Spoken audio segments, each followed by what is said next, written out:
Hello everyone, আমি প্রীতিকণা চলে এসেছি প্রীতি লাইফ স্টাইল থেকে তোমাদের জন্য নতুন একটা ভিডিও নিয়ে। সেটা হচ্ছে সবার পছন্দের সুস্বাদু তালের বড়া। সেটা তো তালের বড়াটা তার দেখাতে পারলাম না, তবে তাল বড়ার পরের যে প্রসেসগুলো সেগুলো তোমাদের দেখাচ্ছি। ভিডিওটা অবশ্যই তোমরা দেখো, ভালো লাগলে একটা লাইক সাবস্ক্রাইব অবশ্যই করো, তাহলে নতুন নতুন ভিডিওটা তোমাদের কাছে পৌঁছাবে। তালের বড়া করতে কী কী লাগছে সেটা বলে দিচ্ছি। যে তালগুলা, এই যে নারকেল কুড়ানো, আর এই যে এটা হচ্ছে চালের গুঁড়ো। ঠিক আছে, চালের গুঁড়ো তোমরা যে যার মতো করে খাবে পরিমাণ বুঝে দেবে। এবার দিচ্ছি এই যে সুজি। ঠিক আছে, সুজি পরিমাণ মতো দেবে, যার যেরকম তালের গোলা থাকবে সেই পরিমাণ মতো সুজি দেবে।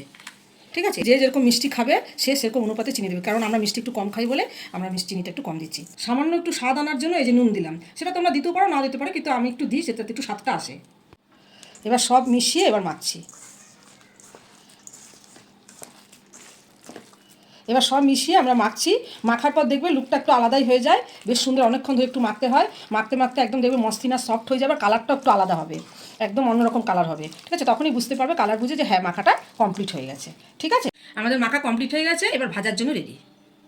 তালের বড়া করা শুরু হয়ে গেছে, তোমরা এবার দেখতে থাকো কেমন হচ্ছে বড়াগুলো। দেখো, ছোটও করতে পারো বড়ও করতে পারো।